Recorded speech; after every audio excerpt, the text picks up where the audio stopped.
በስመ አብ ወወልድ ወመንፈስ ቅዱስ አሐዱ አምላክ አሜን። ዝኸበርኩም ናይ እግዚአብሔር ቤተሰብ ተኸታተልቲ ፍኖተ አብ ሚድያ ፈተውቲ ቅድስት ድንግል ማርያም ቅዱሳን ደቂ ዓዶም ብፍጹም ሰላም ናይ ክርስቶስ ከመይ አልኩም? እግዚአብሔር ቅዱስ በዓል ኮይኑ ለሙን በሰዓት ዚ ብሂወት ብጣዕና ብሰላም ስለ ዝሓለወና ሽም ተልዕል ህያው እግዚአብሔር አምላኽናን ዘለዓለም ዝኸበረን ዝተመስገነን ይኹን። ሎሚ ከም ፈቃዲ እግዚአብሔር ኣይፋልን ኩናት ንዝብል ወይ ድማ ኩናት ይኣኽለና ንዝብል መልእኽቲ ንምሕላፍ መፅእ ዘለኹ ኣብዚ ማሕበራዊ ሚድያ ሕልፍ ክብል ከለኹ ኣብዚ ለንቀነት ተዛረበ ይመስለኒ ታሪኩ ዲሽታጊን እዚ ናይ ኢትዮጵያ አርቲስት ወይ ደራፋይ ዲና ክንብሎም ንሱ ካብ ዝሕልፎ መልእኽቲ ተባሂሉ ብጽሑፍ መልእኽቲ ሸርክ ትበሃል ስለ ዝረኣኽዋ እታ ጥቕሲ ብጣዕሚ ደስ ኢላትኒ ወለድና እውን ዝምስልዋ ስለ ዝኾነት ናይ ወለድና ምስላ እዩ ስዋ ንዝሰተዮ እምበር ንዝፀመቑዋ የስክረን እዩ ትብል እያ ብዛዕባ ነዚ ሕጂ ናይ ኩናት ሃዋህው እቲ ናይ ኩናት ደበና እንጠልጢሉ ዘሎ ፅቡቕ ጌራ ትገልፅ መልእኽቲ ስለ ዝኾነት ስለዚ ነገር እዚ መልእኽቲ ክሓልፍ ስለ ዝደለኹ እየ ማለት እዩ ሓፈሻዊ ኩልና ከም እንሪኦ ዘለና እዚ ምድሪ ሓበሻ ብሓፈሻ ዝቀርና ኣፍሪቃ ኤርትራ ኢትዮጵያ ትግራይ ኣብ ከመይ ዓይነት ከቢድ ናይ ኩናት ሃዋህው ወይ ናይ ኩናት ደመና እንጠልጢሉ ከም ዘሎ እዚ ንሪኦ ኣለና ሕልፍ ሕልፍ ኢሎም እውን ድሮ ናብዚ ሃሪማ ድሮ ናብዚ ደብዲባ እንዳተባሃለ እቲ መልእኽታት ወይ እቲ ዜና ዝሓልፍ ዘሎ ብጣዕሚ ኣሰካፊ ዝኾነ ነገር ካብዚ ናይ ቅድሚ ሕጂ ኣብ ትግራይ ዝተገብረ ምፍሳስ ደም ፍልይ ዝበለ ከቢድ ዝኾነ ምዃኑ ዝርዳእካ እቲ ስምዒታትና ዝነግረና ከቢድ ምዃኑ ዝነግረና አንጠልጢሉ ዘሎ ምዃኑ እዚ ኩልና ንሪኦ ዘለና ኢና ማለት እዩ እዚ ዕድለኛታት ኣይኮናን በቃ እቶም ዘለው መራሕቲ ኣብ ጣውላ ኮፍ ኢሎም ነዚ ነገራት እዚ ክፈትሑ ዘይከኣሉ ጉዳይ ህዝቦም ብዙሕ ዘየሕምሞም ነቲ ናቶም ኣብ መንጎኦም ንዘሎ ምትህጥጣር ኣብ መንጎኦም ንዘሎ ዘይምስምማዕ እቲ ናይ ገዛእ ርእሶም ኢጎ እቲ ሰልፊሽነስ ኣብ ስልጣን ናይ ምቕፃል እዚ ዶ ንዓይ እዚ ዓይነቱ ነቲ ህዝቢ ኣብ ከመይ መከራ ከም ዘእትዎ እዚ ኩለና ንፈልጦ ኢና እዚ ዝሓለፈ ኣብ ዕድመና እኳ ክልተ ሰለስተ ግዜ ብውሕዱ ዲቕ ዝበለ ከቢድ ምፍሳስ ደም ዝረኣናሉ እዋን እዩ ማለት እዩ ስለዚ እዛ ጥቕሲ እንታይ ስዋ እዚ ናይ ወለድና ምስላ ማለት እዩ ስዋ ነታ ዝፀመቐቶ ነታ ብዙሕ ፅዒራ ብዙሕ ደኺማ ወጋ ከፊላ ግዜ ወሲዳ ዘፍልሐቶ ዘይኮነት እሞ ከዓ ጥዒሙ ዶ ይጣዕመን እንዳጣዕመቶ ንእሽቶ ነዚ ኩሉ ነገር ፈሊሕ ዶ ይፈለሐን ነዚ ኩሉ ዋጋ ዝኸፈለት ግዜ ዝወሰደት ዘይኮነ ነቲ ሰትዩ ስዋ ብዚሑ ኣስኪሩ ዘውድቆ ንዑ ሃልዋቱ ዘጥፈው ነቲ ጥዑይ ገይሩ ዝጨለጦ ንዑ እዩ ዘስክሮ ንዑ እዩ ዘውድቆ ስለዚ እዚ ናይ ዓድና ፖለቲካ ድማ እቶም መራሕቲ ነቲ ህዝቢ ከም ደስ ዝበሎም ኣብ ዝተፈላለየ ኣንፈታት ኮይኖም ንሓደሻ እቶም ሓደ ምስቶም ሓደ ኮይኖም ነቲ ሓደ የጥፉ ንፅባሒቱ እቶም ሓደ ምስ ሓደ ኣንፈቶም ቀይሮም ነቲ ሓደ ከጥፉ ህርጊድ ይብሉ እቲ ዋጋ ዝኸፍል ዘሎ እቲ ህዝቢ ንሳቶም ግዜ ዓዲጎም ፖለቲካዊ ኣጀንዳኦም ጠጂኦም እንታይ ክግበር ኣለዎ በየን ክእተው ኣለዎ በየደም ክፍሰስ ኣለዎ እንታይ ዋጋ ክንከፍል ኣለና ብምባል ኩሉ ናይ ኩናት ወይ እቲ ናይ ደም ምፍሳስ ዝበሃል መሳርሕታት ነዚ ነገራት እዚ ዋጋ ከፊሎም ኣምፂኦም ግዜ መዲቦም ግን ኣብቲ ኩናት ዝጥበስ ኣብቲ መጋርያ ኣብቲ ሓዊ ኣብቲ ግህርቶን ዝጥበስ ግን እቲ ምስኪን ገባር እዚ ብጣዕሚ ዝሕዝን ዘይተዓደልና ኢና ናይ ገለገለ ምሁራት ናይ ስነ ታሪክ እንታይ እዮም ዝብሉ ብዙ ዝሓለፈ 3400 ዓመታት ካብ ቅድሚ ልደተ ክርስቶስ 1400 ዓመት ከባቢ ንድሕሪት ተመሊሱ ማለት እዩ ክሳብ እዚ ሕጂ 260 ዓመታት ጥራሕን ናይ ሰላም ዓመት ወይ ድማ ኩናት ዘይብለን ዓመት ሓሊፈን ይብሉ ካብዚ 3400 ዓመት 260 ዓመት ጥራሕን ኩናት ዘይብለን ሓሊፈን ስለዚህ ሎሙን እንተዳሪናዮ ኣብቲ ኩናት ኣሎ ብሓደ ኩናት ኣሎ ብሓደ ምጥፋ ኣሎ በቃ ዓለምና ርግኣት ሰላም ሲኢናትሉ ዘላ እዋን እዩ ብፍላይ ዘናትና ናይ ቀርኒ ኣፍሪቃ ድማ ብጣዕሚ ሓደገኛ ማለት እዩ ቀርኒ ኩልና ከም እንፈልጦ ናይ እንስሳታት ቀርኒ ወይ ንምጥቃዕ ከምኡ ንምክልኻል ዝጥቀምሉ እዩ ማለት እዩ ኣረን ዕድላይ ገበርና እንትሽሙን ንገዛእ ርእሱ ቲ ቀርኒ ምባሉ በቃ ወይቶም ናይ ዓድና ናይ ከባቢና ዘለው ኩሎም ኤርትራ ኢትዮጵያ ትግራይ ዘለው ወይ ከጥቅዑዮም ወይ ክከላኸሉዮም በቃ ሓደ መራሕ ነቲ ሓደ መራሕ እንተተክኦ ዋላ ደም ናይ ምፍሳስ ባህሪ እንተዘይኮነ ደም ናይ ምፍሳስ ልምዲ ክወርስ እንተዘይኮይኑ ካሊእ ወላ ሓንቲ ነገር የብሉን ብዘይ ኩናት ክነብሩ ዘይክእሉ ኣካላት እዩ ስለዚ ኣብዚ ሰዓት እዚ እንታይ ንምባል እቲ ኩናት ይኣክል ምባል ብፍላይ ንሕና ከም ህዝቢ ቶም ፖለቲከኛታት ዝጠጅኡ ኣጀንዳ ኣብኡ ኣቲና ንሓድሕድና ክንፈላለ ህዝቢ ንህዝቢ ክንናቆት ዘይኮነ በቃ ኢድናስ ካብዚ ነገራት እዚ ሓፂብና በቃ ናብ እግዚኣብሔር ኢድና ከነልዕል ኣለና በቃ ተዋና ነገር እዚ እያ ንጉስ ዳዊት እንታይ ዝብለና ንሰላም ሰዓባሞ ድለያኻ ይብለና ንጉስ ዳዊት እንታይ ዝብለና ንሰላም ድለያሞ ሰዓባኻ ይብለና መዝሙር 34 ናፍቅዲ 14 በቃ ንሰላም ክንደልያ ሰላም ሲደሊኻ እያ ትርከብ ሰላም ደኺምካ ጎይኻ ኸድካ እያ ትምፃእ በቃ ዋጋ ከፊልካ እያ ትምፃእ ስለዚ ብዙሕ ሰብ ኣሎ ይቕረታ ኣብዚ ሰዓት እዚ ኩናት ዝደንጎየ ብዙሕ ሰብ ኣሎ በቃ ልክዕ ከምዚ ናይ ኮምፒውተር ጌም ወይ ናይ ቆልዑ መፃወቲ ከምታት ገይሩ ዝርድኦ ድዩ ኮይኑ ትሰብቲ ህይወት ዝጠፍእ ኣብኡ ዝኸስር ዝፍፀም ገበናት እዚ ነገራት እዚ ድዩ ዘይረኣዮ ኮይኑ በቃ ብፍላይ ብማዕዶ ኮይኑ ዝርአ ኣካል እቶም ፖለቲከኛታት ናይቲ ሓደ ፀግዒ ኮይኑ ድሮ ናይቲ ማእስ ከይዳ ትድብድቦ ወይ ነቲ ሓደ ማእስያ ተጥፍኦ ነቲ ሓደ ስርዓት ማእስያ ተወግዶ በቃ እዚ ነገራት እዚ ትዝመፅእ ትዋጋ ዝኽፈል ትደም ዝፈስስ እዚ ብዙሕ ዘይረኣዮ ብዙሕ ኣካል ኣሎ ካብ ኩናት ክኸስብ ትርፊ ክረክብ ዝደሊ ብዙሕ ኣካል ኣሎ ኣብ ሰላም ዘይኮነ ኣብ ኩናት ዝኸስብ ኣብ ኩናት ትርፊ ዝኸስብ ትርፊ ዝረክብ ብዙሕ ሰብ ኣሎ ስለዚ እዞም ሰባት እዚኣቶም ነቲ ሕብረተሰብ ዝወርዶ ዕንወት ነቲ ሕብረተሰብ ዝወርዶ ጥፍኣት ኣይረኣዮምን እቶም መራሕትና ድማ ናይ መራሕቲ ኣፍሪቃ ብሓፈሻ በቃ ዕድል ኣይገበርናን ኣእዳዎም ደም ንምፍሳስ ቅልጡፋት እየን ኣእጋሮም ደም ንምፍሳስ ፈጣናት እየን ስለዚ ንሕና እንታይ ኢና ክንገብር ዘለና በቃ ከም ህዝቢ ሓደ ነቲ ሓደ ምፅላእ ወይ ብዛዕባኡ ሕማቕ ምዝራብ ኣሕሊፍካ ምሃብ ዘየድሊ ነገር ምዝራብ ገለ ዘይኮነ ወይ ናይቲ ሓደ ስርዓት ፀግዒ ሒዝካ ነቲ ሓደ ገለ ዘይኮነ በቃ እግዚኣብሔር ሲ ነዚ ነገራት እዚ በቃ ሓንሳብና ሓዋሩን ጠጠው ከብለልና ክፍውሰልና ኢድና ናብ ኣምላኽ ከነልዕል ኣለና በቃ እግዚኣብሔር ንሱ እንተዘይኮይኑ ነዚ ነገራት እዚ ከብሎ ከዕርፎን ከደቅሶን ዝኽእል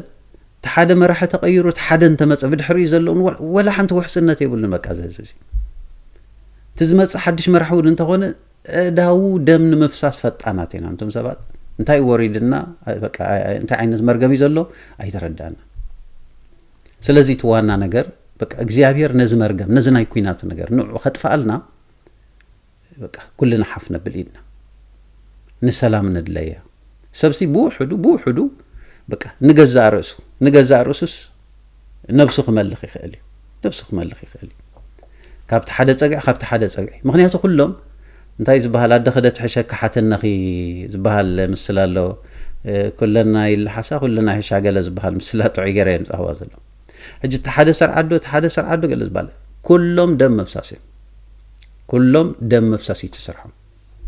ብየማን ዘሎ ይኹን ብፀጋም ዘሎ ይኹን ኣብ ማእከል ዘሎ ይኹን ኩሎም ሓደ እዮም እሙ መንዳኣ ይምፃእ ንዝብል ነገር ግን በቃ እግዚአብሔር ይፈልጥ ምክንያቱ እግዚአብሔር ንሓደ ህዝቢ ክምሕሮን ተደልዩ ሰላም ክህቦን ተደልዩ በቃ ኩሉ ነገር ኣብ ኢድ እዩ ልቢ ንጉስ ኣብ ኢድ ኣምላኽ እያ ኢልዋ ከም ወሓዚ ማያ ናብ ዝደለዮ ከዓ የጥዋዊ እያ ኢልዋ ንጉስ ሰሎሞን ስለዚ እግዚአብሔር ናይ ነገስታት ልቢ ኣብዛ ኢዱ እያ ዘላ ተደልየ ትሮም ተደልየ ለስልሶ ስለዚ ኣምላኽ ነዞም ዘለው መራሕቲ ወይ ነቲ ናይ እምነ ልቢ ካብ ውሽጦ ማውፅኡ ናይ ስጋ ልቢ ክህቦም ንህዝቢ ዝኾኑ ፍርሃት እግዚአብሔር ንክህልዎም ንክገብር እግዚአብሔር ክልውጦም ይከኣል እዩ ወይ ነዚ ነገር እዚ ክገብር ወይ ድማ ንኩሎም ክጉሕፈልና በቃ ነቲ ህዝቢ ንኹሉ ብሰላም ብፍቅሪ ክነብር ዝኽእል ነዚ ከውሕስ ዝኽእል ናይ እግዚአብሔር በቃ ቁኑዕ መራሒ ንህዝቢ ናብ ሰላም ዘምጽእ ከተሳልና ንኣምላኽ ክንልምን ኣለና ይካኣሎ በቃ እግዚአብሔር ንሰብ ዘይካኣሎ ንሰብ ይካኣሎ ንኣምላኽ ይካኣሎ ንእስራኤላውያን ንጉስ ሳኦል ማለት እዩ ናይ መጀመርታ ናይ እስራኤል ንጉስ ሳኦል እዩ ሳኦል ወዲ ቂስ ናይ ኣቡኡ ኣእዱግ ጠፊአንኦ ኣእዱግ ክደሊ ክብል እዩ እስራኤላውያን ንጉስ ግበረልና ኢሎም ንነቢ ሳሙኤል ንእግዚአብሔር ምስ ረበሽዎ እግዚአብሔር ድማ እንታይ ገይሩ ንሳሙኤል ከይዱ ንሳኦል ወዲ ቂስ ንዕኡ ቅብኣዮ ኢልዎ እቲ ኣድጊ ክደሊ ይኸይዱ ግን ናይ እስራኤል ንጉስ ንክኸውን ብነቢ ሳሙኤል ተቐቢዩ ካብ ጉስነት ናብ ንግስነት ኣምፂኡ ብድሕሪ ንጉስ ሳኦል ካብ ትእዛዝ እግዚአብሔር ቁርብ ውፅእ ምስ በለ ሳኦል ከዓ ታ መንግስቲ ካብኡ ቀዲዱ ነቲ ናቱ ባርያ ዝነበረ ንዳዊት ማለት እዩ ንዕኡ ንክህቦ ከዓ እግዚአብሔር ከዓ ወሲኑ ዳዊት ንገዛእ ርእሱ ኣብ ጉስነት እዩ ነይሩ ኣጣል ዝሕሉ ኣባጊዕ ዝሕሉ ከብቲ ዝሕሉ ኣብ በረኻታት ኣብ ሞረ ዝውዕል ንእሽቶ መንእሰይ ነይሩ ካብ ጉስነት ኣልዒሉ ናብ ንግስነት ኣምፂኡ ዘይተሓሰበ ማለት እዩ ብፍላይ እግዚአብሔር ንነቢ ሳሙኤል ኪድ ናብ ቤት እሰይ ክትቀብኣለ ኢኻ ንእስራኤል ዝመርሕ ከም ልበይ ዝኾነ ንዕኡ ክትመርሕ ኢኻ ክትቀቢ ኢኻ ምስ በሎ ነቢ ሳሙኤል ድማ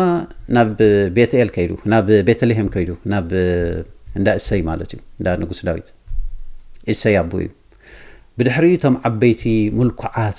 ጽቡቕ ቁመና ዘለዎም በዓሊ ኤልያብ ዓበይቲ ኣሕዋቱ ንጉስ ዳዊት ማለት እዩ ንህፃን መንእሰይ ዳዊት እንደገና ከዓ ናይ ወታደር ቅርፂ ዘለዎ ናይ ውትድርና ልምዲ ዘለዎም ነዚኣቶም ከይዱ ንበዓል ኤልያብ ክቐብኦም ደልዩ እግዚአብሔር ግን ንሱ ይኮነን ሕለፎ ነቲ ሓደ ንሱ ይኮነን ሕለፎ ንኩሎም እቶም ኣሕዋቱ ብምልኦም ፈቲኖም 7 ኣሕዋት እዮም ብድሕሪኡ ወመን ዳ እሞ ክነግስ ኣብ እስራኤል እዚኣቶም ተወዲኦም እዮም ዞም ኩሎም ስለዚ የብልናን ዳዊት ንእሽቶ ጓሳ ይብለኩም ኣለኹም እቲ ንንግስነት ናይ እስራኤል ዝተመረፀ ሰብ እግዚአብሔር እዩ ዝፈልጦ እምበር ኣቦኡ ኸማን ረሲዕዎ እሰይሲ ሓደ ውላድ እዚ ያለኒ ዝተረፈ ኸማን ኣይበለና ኣብቲ ሽዕወን ኣብቲ መጀመርታ ማለት እዩ በቃ እዚኦም እዮም ንግስነት ብቑዓት ዝኾኑ ተባሂሎም ዝቐረቡ ንስታቶም እዮም ሳሙኤል እውን ንዖም እዩ እቲ ናይ ቅብኣት ዘይቲ ኣውፂኡ እቲ ናይ ቅዱስ ቅብኣት እሱ ክቐብኦም ደልዩ ማለት እዩ ኣይተረኸበን ግን እግዚአብሔር ገና ኣሎ ንስኹም እግዚአብሔር ልቢ እዩ ዝርኢ ንስኻትኩም ገጽ ርኢኹም ኢኹም መልክዕ ርኢኹም ኢኹም ንንግስነት ዝኾኑ ኢልኩም እዚኦም መሪፅኩሞም እግዚአብሔር ግን ልቢ እዩ ዝርኢ ስለዚ ገና ኣሎ ኢሉ እሞ እግዚአብሔር ምልክቱ የበለን እሞ ካልእ ዝተረፈ ነገር እንተለካ ኢልዎ እሰይ እውን ረሲዑ ነይሩ በቃ እሞ ሓደ ንእሽቶ ቆልዓ ኣሎ ኣብ ጉስነት እዩ ዘሎ ዳዊት ይበሃል እስኪ ንዕኡ ምናልባት ፀውዕዎ ኢሎም ዳዊት ካብ ጉስነት ምስ መፀ ኮደብደብ እንዳብለብቲ ቅድሚት ምስ መፀ እግዚአብሔር ምልክት ርኢ ማለት እዩ ንእስራኤል ዝመርሕ ቁኑዕ ሰብ እዚ እዩ ኢልዎ ስለዚ ካብ ጉስነት ናብ ንግስነት ዘምፅኦም ኣብ ታሪክ ናይ መጽሓፍ ቅዱስ ብዙሓት እዮም ዘለዉ ካብ ታራ ሰባት ዝነበሩ ናብ ንግስነት ዘምፅኦም ከም ንበዓል የሮብዓም ንበዓሉ ንጉስ ሰሎሞን ወዱ ረብዓም ምስ ዓመፀ ካብ ሕጊ እግዚአብሔር ምስ ወፀ ኣቦኡ ሰሎሞን እውን ካብ ሕጊ እግዚአብሔር እውን ስለ ዝወፀ መንግስቱ ኣብ ክልተ ከም ትቕደድ ወይ ካብኡ ተቐዲዳ ከም ትውሰድ ኣቐዲሙ ተነጊርዎ ስለ ዝነበረ ብነቢ እግዚአብሔር ነቲ ናቱ ባርያ ዝነበረ ግን ካብኡ ሃዲሙ ወፂኡ ዝኸደ ናብ ግብፂ ዳሕራይ የሮብዓም ማለት እዩ ናብ ንግስነት ኣምፂዎ 10 ነገድ ናይ እስራኤል ሒዙ ንኽነግስ ኮብሊሉ ዝነበረ ብስደት ዝነበረ ሰብ ማለት እዩ ስለዚ እንታይ ክብል ስለ ዝደለኹ እየ ሓደ ግዜ ንሕና ከም ሰባት ጭንቕ ይብለና እቧ ኢሳያስ ተደኣ ኸይዱ እሞ እንታይ ክኸውን እዩ በዓል ደብረፅዮን እንተኸይዱ መን ክኸውን እዩ ኣብይ እንተኸይዱ መን ክኸውን እዩ እንታይ ክትከውን እያ በዚ ነገራት እዚ ሰብ ዘጨነቕ ኣሎ ግን ንእግዚአብሔር ዘጨንቆ ነገር ኣይኮነን መጀመርታ እዞም ሰባት እዚኣቶም ናብቲ ኮረሻቲ ናብቲ ስልጣነቲ ንኽመፁ እግዚአብሔር ስለ ዝፈቐደ እዩ ጨካናት ይኹኑ ሕያወት ይኹኑ ዝኾነ ይኹን መራሒ ኣማኒ ይኹን ዘይኣማኒ ብዘይገድስ ዋላ ዘይኣማኒ እውን እንተኾነ ናብ ስልጣን ዘምፅእ ብዘይ ናይ እግዚአብሔር ፈቓድ ናብ ስልጣን ዝመፅእ የለን እዚ መጽሓፍ ቅዱስ ብለይ ብዘይ ናይ እግዚአብሔር ፍቃድ ዝመጽእ የለን ማለት ግን ኩሉ ብእግዚአብሔር ፍቃድ ዝመጽእ ዋላ እኳ እንተኾነ እቶም ነገስታት ዝፍጽሙ ኩሉ ዓመጽ ግን ናይ እግዚአብሔር ፍቃድ ጌርና ኸይንወስዶ ብናይ ገዛእ ርእሶም ብትር ልቦምን ብጉጉይ መንገድን ዝኸዱ ናብ ስልጣን መምጻእ ካልእ ነገር እዩ ኣብ ስልጣን ምስ መጻኻ ሰናይ ምስዓብን ናይ ሰይጣን መንገዲ ምስዓብን ግን እዚ ናይ ገዛእ ርእስኻ ሓላፍነት እዩ ዋላ እውን ዘይኣመንቲ እንትኾኑ ማለት እዩ ስለዚ ነዞም ሰባት እዚኣቶም ከም ዘቐዲመ ዝገለጽክዎ ወይ እግዚአብሔር ነቲ ናይ እምነ ልቢ ኣውፂኡ ከምቲ ንነቢይ ሕዝቅኤል ዝበሎ ናይ ስጋ ልቢ ክውትፈሎም ዘስተውዕል ኣእምሮ ክህቦም ንህዝቢ ዝንበርከኽ ንህዝቢ ንኽግዙን እዚ ሕልና እዚ ክህቦም እግዚአብሔር ክንልሙና ይግባእ እንተዘይኮነ ድማ ንኹሎም ጉሒፉ ንኹሉ ህዝቢ ብሰላም ከንበር ዝኽእል በቃ ናይ ኣምላኽ ፍቃድ ኣምላኽ ዝፈጽም ፈሪሃ እግዚአብሔር ዘለዎ ሰብ ከምጻልና ቅዱስ ፍቃድ ይኹን እዚ ክንልምን ይግባእ ካብ ሓሊፉ ካብ ጦርነት ወይ ካብ ኩናት ምንም ዝርከብ ነገር የለን ብዙሕ ህይወት ይኽጠፍእ ብዙሕ ንብረትን ጥሪትን ይኽበርስ ስደት ክመጽእ ከምዚ ሕጂ ተበቲናዮ ዘለና ኣብ መወዳእታ ግን እቶም ንዝኹሉ ህዝቢ ደም ዘቃብእዎ ኣብ ጣውላ ኮፍ ኢሎም ተጨባቢጦም መስተኦም እንዳሰተዩ ድዮም ማዮም እንዳሰተዩ ድዮም እንዳዕለሉ እንዳሰሓቁ ድዮም ተፈራሪሞም ክወፁ እዮም ሽዑ ድማ ነቲ ኩሉ ህዝቢ በቃ እሞ ናብ ሓደ ንግበሮ ኢሎም ከዓ ሓደ ክልተ ደረፍቲ ሰዲዶም ጎይላ ገይሮም ከዓ ነቲ ህዝቢ በቃ እሞ ሓደ ሰላም ኮይኑ እዩ ንበሎ ኢሎም ጎየልቲ መንጎ ሰዲዶም ከዓ ንስኻ አንበሳ ኢኻ ንስኻ ከምዚ ቀደም እኮ ከምዚ ኢና እንዳበሉ ከዓ ናይ ልቢ ህዝቢ ብከምዚ ዓይነት ክልውጥዎ ዘይሓንኩ መራሕቲኦም ዘለውና ስለዚ ንሕና ግን እዚ ይኣኽለና ብውሕዱ እኳ ሓደ ሰብ ነቲ ሓደ ስርዓት ወይ ነቲ ሓደ መንግስቲ ኢሉ ዝድግፍ ሰብ እንተሎ በቃ እዚ ኩናት ይኣኽለና ኢሉስ ንእምርኡ ከእምኖ ክኽእል ኣለዎ እንቶም ሰባት ምስቲ መንግስቲ ወይ ምስቲ ስርዓት ህዋብ ክንዲ ምባል እንታይ ደኣ በቃ ኩናት ይኣኽለና ብውሕዱ ሕማቅ ካብ ምዝራብ ዘየድሊ ነገር ካብ ምጭፋር ኢደይ ቆጢበ ኣለኹ በቃ እስኪ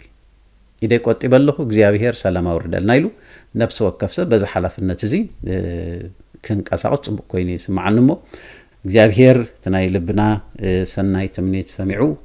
ሰላም ከውርደልና ቅዱስ ፍቃድ ይኹነልና ናይ ቅዱሳን ጸሎት ናይ ቅዱሳን ኣማላድነት ሰሚዑ